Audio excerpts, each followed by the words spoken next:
जय श्री राम। डॉक्टर मनोज शास्त्री बलाली आज आपके साथ एक नए वीडियो को लेकर के बातें करेंगे। महाशिवरात्रि का पर्व है, उसके बारे में विस्तार से चर्चा करेंगे कि किस तरीके से, किस विधान से इस व्रत को करना चाहिए, कौन कौन इस व्रत को कर सकता है। और पिछली जो वीडियो हमने बनाई थी सोमवार के व्रत पर, उसके ऊपर आए कमेंट्स और फोन के आधार पर साथ में हम आपको दो चार विशेष जानकारियां भी प्रदान करेंगे। वीडियो लंबी हो सकती है, अंत तक देखिए, आपको बहुत लाभ मिलेगा और दूसरों तक इसको पहुंचाने में मदद करें। जैसा आपको ज्ञात है, 15 जुलाई को महाशिवरात्रि का व्रत है। उस दिन सभी शैव जो शिव को मानने वाले हैं व्रत करेंगे और शंकर भगवान का विशेष पूजन किया जाएगा। बात करते हैं व्रत के विधान की। 15 जुलाई को व्रत है। हमारे ग्रामीण क्षेत्र में जो भागवत मंदिर है, बड़ा शिव मंदिर है, वहाँ पर तो एकादशी से ही भगवान का अभिषेक प्रारंभ हो जाता है, परंतु विशेष मुहूर्त भगवान शिव की पूजा का 15 जुलाई की रात को 8:32 से शुरू होकर के 16 जुलाई की रात को 10 बजे तक रहेगा। और इसके साथ ही भगवान शिव की चतुर्पहरी पूजा का भी विधान है। प्रातःकाल, दोपहर, सायंकाल और मध्य रात्रि उसको चतुर्पहरी पूजा बोलते हैं।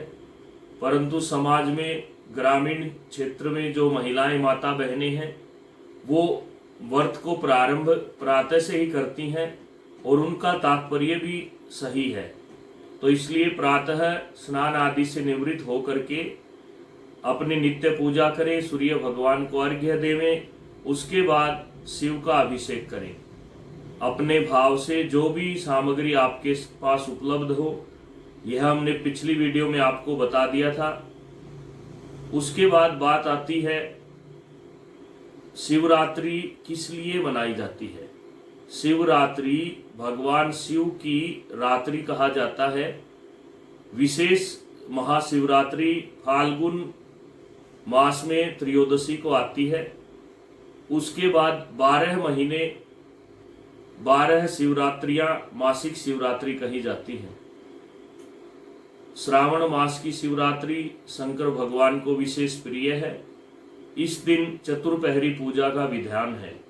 उसके बाद में रात के समय भगवान शिव का जागरण करना चाहिए। और शिव का पूजन करने से क्या पुण्य मिलता है, क्या शिक्षा मिलती है, यह बात हम आपसे करेंगे। वैज्ञानिक रहस्य है इनके पीछे। शिव शब्द में अगर हम ई हटा देते हैं तो शव बचता है। शव अर्थात हम मरे हुए शरीर को शव कहते हैं। ई लगने से वही शिव बन जाता है। अर्थात ई रूप में जो है वो स्त्रीत्व है, मातृशक्ति है। पूरे ब्रह्मांड में शक्ति के बगैर कोई कार्य संभव नहीं है। इसलिए सकारात्मक शक्ति की प्राप्ति के लिए शिव का अभिषेक किया जाता है। शिव को जितनी भी वस्तुएं अर्पित की जाती हैं, सभी वैज्ञानिक महत्व के आधार पर हैं। इसलिए जब भी आप शिवालय में जाएं, शिव को जल अर्पण करें, अभिषेक करें। उसके तुरंत बाद जलहैरी के पास जाकर के 3 आचमन उस जल से करने चाहिए। जितने भी शरीर में रोग दोष हैं, सारे दोष दूर हो जाते हैं। इसलिए यह अवश्य ध्यान रखें। उसके बाद बात करते हैं, चर्चा हुई थी 2 दिन पहले के व्रत में कि व्रत कौन करे। व्रत जो बच्चा 8 साल से 6 साल से ऊपर का है, समझदार है, वह कर सकता है। परंतु कुछ नियम हैं। व्रत के दिन पुरुष वर्ग को क्षौर कर्म नहीं करवाना चाहिए। जैसे दाढ़ी बाल नहीं कटवाने, नाखून नहीं काटने, और जो एक समय भोजन करना है उसको सूर्यास्त से पहले करना चाहिए।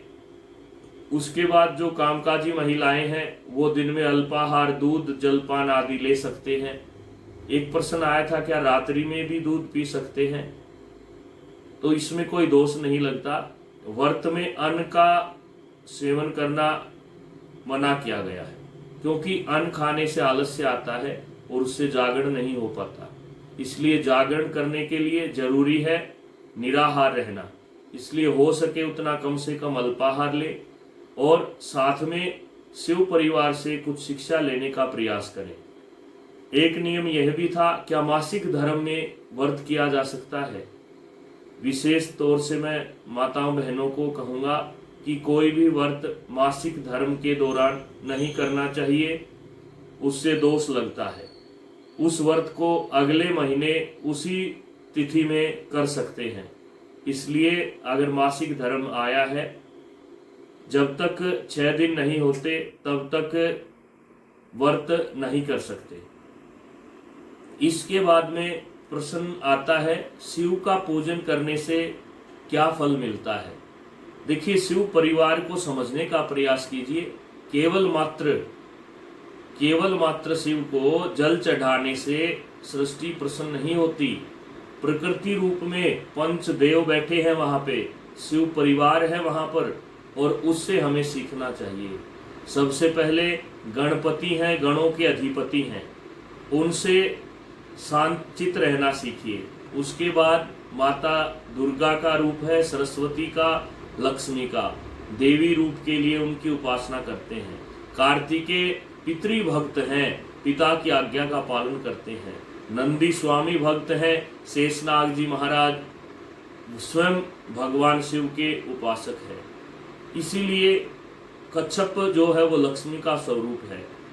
पांचों देवता अपने अपने स्वरूप के अनुसार फल देते हैं और स्वयं भगवान शिव सृष्टि के संचालन करता, संहार करता है। साथ में ये सीखना है कि सभी के अलग अलग वाहन हैं। शिव के जितने भी गण हैं परिवार में, सबके अलग अलग वाहन हैं।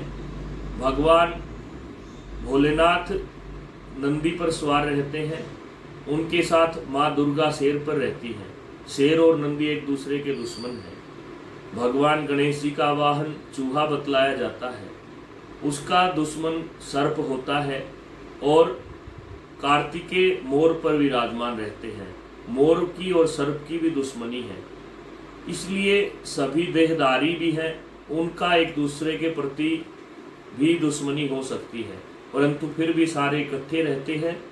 यह विशेष बात समझने की है कि शिव परिवार का पूजा करने से घर में सभी के साथ, कोई अल्प बुद्धि वाला हो, कोई कम काम करने वाला हो, किसी की वाणी में रस हो न हो, किसी के अंदर कैसे गुण हैं, विविध प्रकार के जीव हैं, विविध प्रकार के मनुष्य घर में होते हैं। सबको एक साथ रहना शिव परिवार सिखलाता है। इसलिए इस वीडियो के माध्यम से हम आपको शिव पूजन के साथ साथ सामाजिकता का भी संदेश देते हैं। शिव पूजन से, शिव परिवार के पूजन से आपको अपने घर में, घर तक परिवार सीमित है, घर से बाहर निकलते हैं, हमारा गोत्र, हमारा जो कुल है वो परिवार है। उसके बाद हमारा गांव परिवार है, गांव से बाहर चलते हैं तो हमारा जो नगर है वो हमारा परिवार है, और उसके बाद प्रदेश, और जब हम विदेश में जाते हैं तो पूरा राष्ट्र हमारा परिवार है। और अन्य देशों में जाते हैं तो वहाँ पे वसुधैव कुटुंबकम, पूरा विश्व हमारा परिवार है। तो ऐसी सृष्टि का संचालन करने के लिए भगवान शिव की पूजा की जाती है। इसलिए आप सभी से अनुरोध है, भगवान शिव का अपनी श्रद्धा के अनुसार, भाव के अनुसार पूजन कीजिए। आत्मा त्वम गिरिजा मति सहचरा प्राणा शरीरम गृहम, कहा है शंकराचार्य ने कि आत्मा त्वम, आत्मा स्वयं भगवान शिव है। आत्मा त्वम गिरिजामती, और जो भगवान की पत्नी है गिरिजा, पार्वती का नाम है, वो उनकी मति है। इसी प्रकार से सभी देवों को अलग अलग उपासना के माध्यम से शंकराचार्य ने संबोधित किया है। सभी प्रसन्नता से इस व्रत को करेंगे। और कोई भी प्रश्न हो तो आप नीचे दिए गए हमारे नंबरों पर संपर्क कर सकते हैं। धन्यवाद। जय श्री राम। आत्मा त्वं गिरिजामति सहचरा, पराणा शरीरं गृहं, पूजा ते विषयोपभोगरचना, निद्रा समाधि स्थिति संचार पदयो प्रदक्षिण विधि, स्तोत्राणि सर्वं गिरो। जय जय भोलेनाथ। आत्मा त्वं गिरिजा।